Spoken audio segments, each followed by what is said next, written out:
Dipersilakan duduk kembali. Kita akan mendengarkan firman Tuhan pada malam hari ini, dan firman Tuhan akan dibawakan oleh Bendahara Umum BKSG LK Indonesia, Pendeta Dr. Abraham Irwan Santoso MA MTH. Dipersilakan.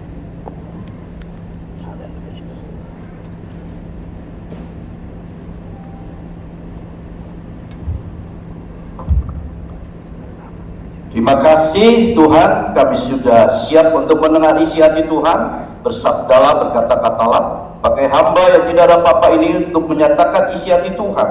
Pada saat kami berserah, Engkau turun tangan di dalam kehidupan kami, ambil alih suasana surga turun atas kami semua, dan kami sambut berkat-Mu di dalam nama Tuhan Yesus.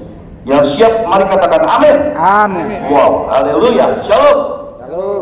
Ya, saya bersyukur kita bisa berada di tempat ini, di tempat yang luar biasa Tuhan pilih untuk kita bersama-sama menikmati perayaan Natal. Dan selamat Natal dan selamat Tahun Baru 2025. Kami dari DPP BKSG LK bersyukur bisa hadir di tengah-tengah saudara semua merayakan Natal. Ya, Natal adalah satu peristiwa yang sangat penting. Ya, nah, tema kita adalah giving the best, ya. Ini tema yang sangat luar biasa tentu, ya. Kita diberikan tema yang dahsyat, ya. Giving the best. Ya, kalau multimedia sudah bisa menampilkan materi, silakan. Giving the best itu apa yang dimaksud dengan giving the best, ya? Giving the best artinya kita memberi yang sesuatu yang luar biasa. Katakan luar biasa. Luar biasa. Kita harus memberi yang luar biasa tentu dalam kehidupan kita sebagai orang-orang yang percaya. Ya, kekristenan itu berbicara tentang give, ya, give, ya. Jadi apa yang sudah kita berikan kepada Tuhan, tentu ini menjadi pertanyaan bagi kita. Tetapi sebelum kita lebih dalam lagi, saya tentu membawa kepada Bapak Ibu Saudara untuk mengingat bahwa kita memasuki Natal tahun 2024 kemarin, kita lewati dan hari ini masih mendapatkan suasana Natal tentunya di hati kita. Nah, kita pelajari Bapak Ibu Saudara yang saya kasihi, apa yang Tuhan sudah berikan di dalam kehidupan kita sebagai manusia, khususnya kepada orang-orang yang percaya. Ya, ini menjadi sesuatu yang sangat menarik, ya Bapak Ibu Saudara. Apa yang Tuhan sudah berikan, kebaikan apa yang sudah Tuhan berikan kepada kita sebagai orang-orang percaya. Ya, nah tentu kita bertanya-tanya, apa yang Tuhan sudah berikan? Materi, atau mungkin kesehatan kita, atau mungkin umur panjang yang setiap tahun kita doakan, umur panjang, atau juga mungkin mukjizat. Ya, mukjizat tentu kita berharap tentu terjadi dalam hidup kita. Tetapi saya boleh katakan saat ini Bapak Ibu Saudara, ya, Lazarus dibangkitkan Tuhan pada waktu itu. Apakah dia tidak mati? No, dia sudah tidak ada lagi. Apakah orang lumpuh di kolam Bethesda yang sudah 38 tahun lumpuh dan Tuhan melewati kolam Bethesda itu lalu mengalami kesembuhan? Apakah orang lumpuh ini masih ada? Tentu sudah tidak ada. Apakah orang buta, orang penyakit kusta yang Tuhan sudah sembuhkan, apakah mereka masih ada sampai hari ini? Tentu tidak ada. Jadi menjadi pertanyaan yang menarik bagi kita semua. Kita merenungkan apa kebaikan Tuhan. What's the giving best that God can do for us? Apa yang Tuhan berikan kepada kita yang terbaik? Menjadi perenungan kita dan Bapak Ibu Saudara dan saya juga pada hari ini. Apa yang menjadi yang terbaik yang Tuhan sudah berikan kepada kita? Tadi satu perenungan yang sangat menarik pada hari ini, Bapak Ibu Saudara. Saya merenungkan apa Tuhan? Ada satu jawaban di mana Tuhan mengatakan, Aku memberikan keselamatan bagimu. Itulah yang terbaik yang Tuhan berikan dalam hidup kita. Yang percaya katakan amin. Keselamatan itu yang terbaik. Peristiwa Natal adalah peristiwa di mana keselamatan itu sudah datang. Peristiwa Natal bukan berbicara tentang bayi Yesus yang lahir tanpa tujuan, tapi Yesus lahir membawa keselamatan. Ini yang menjadi menarik Bapak Ibu Saudara. Tanpa ada peristiwa Natal, maka keselamatan itu tidak pernah hadir dalam hidup kita. Jadi saya renungkan beberapa waktu yang lalu ini bahwa keselamatan itu begitu pentingnya, betapa luar biasanya yang Tuhan tawarkan kepada kita semua. Jadi peristiwa Natal itu adalah membawa kita kembali memperoleh janji Tuhan bahwa kita semua akan selamat. Tidak ada satupun di muka bumi ini yang percaya kepada Yesus dan melakukan kehendaknya Dia tidak selamat. Karena firman Tuhan yang menyatakan demikian. Jadi Bapak Ibu Saudara, saya percaya keselamatan melalui Yesus Kristus ini menjadi begitu pentingnya, merupakan satu janji Tuhan kepada kita, dan inilah esensi daripada kekristenan kita semua. Kekristenan kita adalah berbicara tentang keselamatan. Jadi Bapak Ibu Saudara, berkat mujizat itu tidak membawa kita kepada keselamatan, tetapi esensi daripada kekristenan kita berbicara tentang keselamatan. Jadi saya percaya esensi daripada keselamatan itu didasari oleh apa? Karena kasih. Tuhan itu begitu mengasihi kita. Mari kita lihat firman Tuhan di Yohanes 3 ayat 16 mengatakan apa? Karena begitu besar kasih Allah akan dunia ini, sehingga Ia telah mengaruniakan anaknya yang tunggal, supaya setiap orang yang percaya kepadanya tidak binasa, melainkan beroleh hidup yang kekal. Ini adalah esensi daripada kekristenan.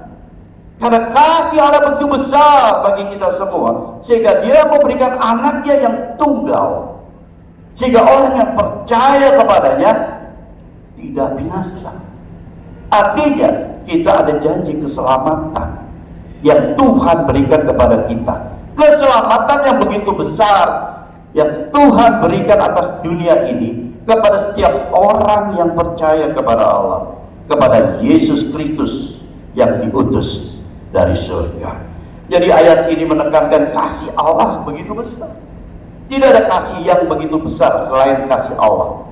Ya, nah saya percaya bahwa Tuhan itu memberikan manual book kepada kita semua. Kita diberikan manual book. Maka kita lihat. Yuk kita lihat. Next kita lihat. Apa manual book kita? Kalau ingin selamat, harus percaya kepada Yesus dan kepada Injil. Iya kan? Inilah manual book kita. Ya. Kita tidak bisa keluar dari ini untuk mendapatkan keselamatan. Kita harus percaya dan kita harus melakukan apa yang dikatakan firman, yaitu Injil. Melalui firman ini kita belajar. Maka saya bilang kalau orang percaya tetapi tidak melakukan firman, sama aja bohong. Orang yang percaya harus membaca firman dan harus melakukan firman, baru keselamatan itu boleh terjadi. Melakukan firman tentu tidak mudah. Saya boleh katakan memang tidak mudah, tetapi ada Roh Kudus yang memberikan kekuatan, yang memampukan kita semua untuk melakukan setiap firman demi firman. Ya, jadi Bapak Ibu Saudara, saya percaya manual book yang sudah Tuhan berikan kepada kita, yaitu harus kita percaya kepada Yesus dan kita percaya kepada Injil dan kita lakukan. Itu adalah manual book kita. Ya, jadi kita jangan coba-coba putar balik. Kemarin ini beberapa waktu yang lalu ada yang namanya Kristen progresif. Ya. Ini berusaha untuk memutar balikkan. Ya. Karena apa? Agenda surga sudah jelas bahwa orang yang percaya kepada Yesus dan melakukan firman itu adalah orang yang beroleh keselamatan. Ya. Jadi di luar Yesus tidak pernah ada keselamatan. Jadi Bapak Ibu hati-hati, agenda surga tidak bisa dibatalkan. Tidak bisa dikalahkan oleh siapapun. Ajaran sesat boleh ada terjadi saat beberapa waktu lalu, tapi lihat Allah bekerja secara dahsyat. Firman-Nya tetap hidup, tetap membawa kita pada kekuatan untuk melawan hal-hal ajaran-ajaran sesat. Jadi Bapak Ibu Saudara, firman itu telah menjadi daging, yaitu peristiwa Yesus datang ke dalam di dunia ini melalui peristiwa Bethlehem. Itu menandakan bahwa firman itu menjadi daging, dan daging ini yang akan menjadi korban persembahan, korban penebusan dosa, korban untuk perdamaian manusia dengan Allah. Nah, itulah firman yang sudah menjadi daging. Tanpa firman yang menjadi daging, menjadi korban tebusan, maka kita menjadi sia-sia percaya kepada Yesus. Jadi Bapak Ibu, utusan surga harus datang dari surga.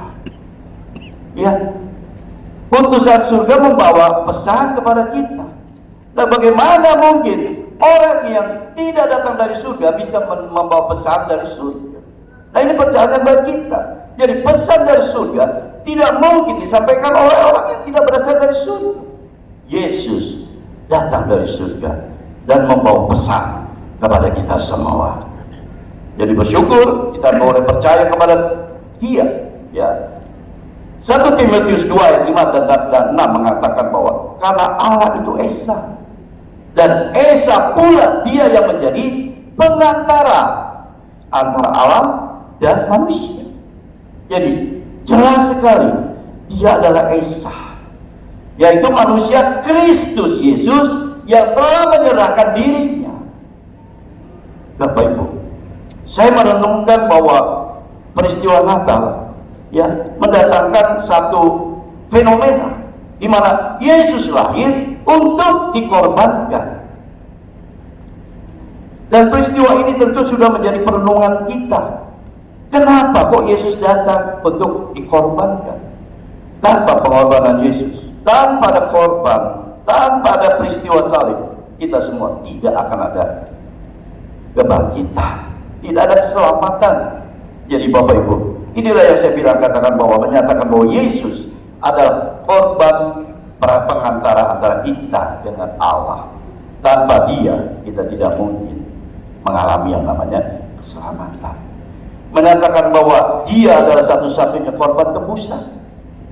Tanpa korban tebusan dan Yesus, kita tidak mungkin ditebus dari dosa-dosa kita. Tidak mungkin dosa itu bisa terhapus. Jadi Bapak Ibu, kita beruntung punya Allah. Ya, agenda surga yang begitu dahsyatnya itu terjadi pada saat 2000 tahun yang lalu. Bahkan sebelumnya 700 tahun yang lalu sudah dinubuatkan bahwa akan ada lahir Raja Damai, Juru Selamat, Allah yang perkasa. Jadi ini adalah peristiwa grand design-nya surga. Pada saat Yesus lahir, malaikat bersuka cita. Bala tentara malaikat bersuka cita. Itu menandakan bahwa agenda surga sedang terjadi. Amin. Jadi saya percaya agenda surga ini tidak ada satupun yang bisa membatalkan. Bicara keselamatan, kita lihat keselamatan manusia menjadi nilai yang sangat mahal. Kenapa? Tuhan sendiri yang harus mengerjakan itu. Keselamatan itu Tuhan sendiri yang mengerjakan, bukan saudara, bukan saya. Tapi Tuhan sendiri yang mengerjakan keselamatan. Dan yang kedua, keselamatan manusia menjadi tujuan surga bagi setiap manusia. Ya, keselamatan kita ini menjadi tujuan surga supaya kita beroleh keselamatan. Ya. Dan yang ketiga, kita lihat juga manusia, keselamatan manusia membuat apa? Surga sibuk bekerja siang dan malam, terus mengawal kita, terus memimpin kita melalui Roh Kudus yang Tuhan taruh dalam hidup kita. Dia terus bekerja siang dan malam. Ya, kalau tanpa Roh Kudus, Bapak Ibu, mohon maaf, kita akan pasti jatuh. Kita tidak akan pernah kuat. Jadi yang berikutnya ada keselamatan manusia membuat manusia ada targetnya Allah untuk mengisi surga.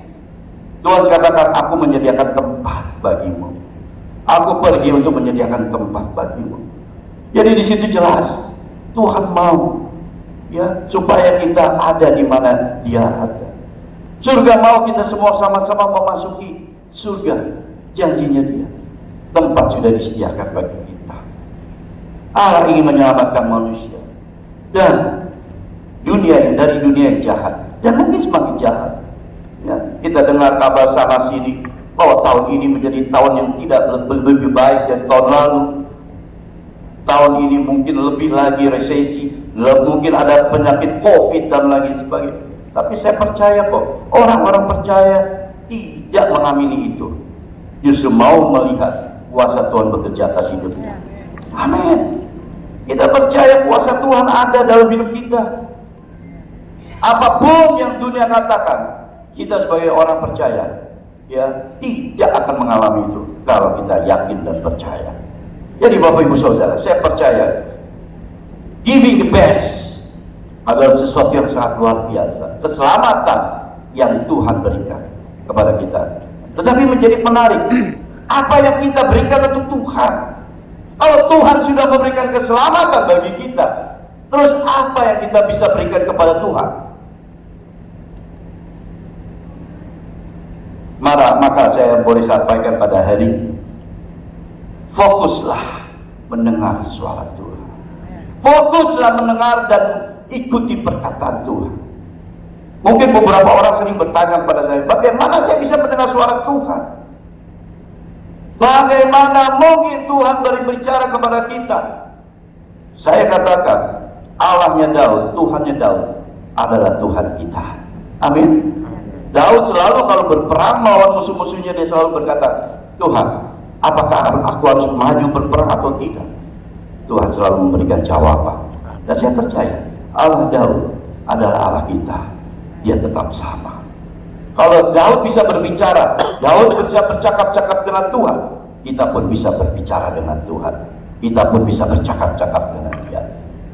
Tapi satu syarat, kita harus melakukan sesuatu dengan benar di hadapan Tuhan. Bangunlah keintiman dengan Tuhan. Bangunlah pujian dan penyembahanmu. Bangunlah mezbahmu. Maka Tuhan akan semakin mendekat dalam hidup kita. Bapak Ibu Saudara yang saya kasih, orang mungkin bertanya-tanya, ya, bagaimana kita bisa mengontrol isu hidup kita? Ingat, ada satu kejadian, ya, beberapa waktu lalu saya baca, ada peristiwa seorang pengusaha yang kaya raya, dia memiliki private jet, dan suatu hari dia terbang, dia mengajak pilotnya terbang dengan satu pramugari. Ternyata memasuki satu badai, mana hujan, badai dan petir dan gelombang yang luar biasa. Dan pada saat itu pilotnya mengalami serangan jantung. Dan apa? Pramugari bilang, lapor kepada bos-bos, ini bagaimana? Ini pilotnya sudah serangan jantung. Lalu dia dengan sigap, dia menguatnya, dia masuk ke kokpit, dia kuasai pesawat itu. Tetapi dia tidak memiliki pengetahuan apa yang dilakukan. Dia hanya berseru, Mayday, Mayday, Mayday. Pada saat itulah ada satu kapal kargo yang mendengar teriakan Mayday, Mayday. Lalu dia katakan, tenang, ada apa? Apa yang saya bisa bantu? Kami tidak ada pilot di sini. Oke, saya hubungkan menara kontrol, dan lalu singkat cerita terhubunglah pesawat ini dengan menara kontrol. Menara kontrol katakan apa?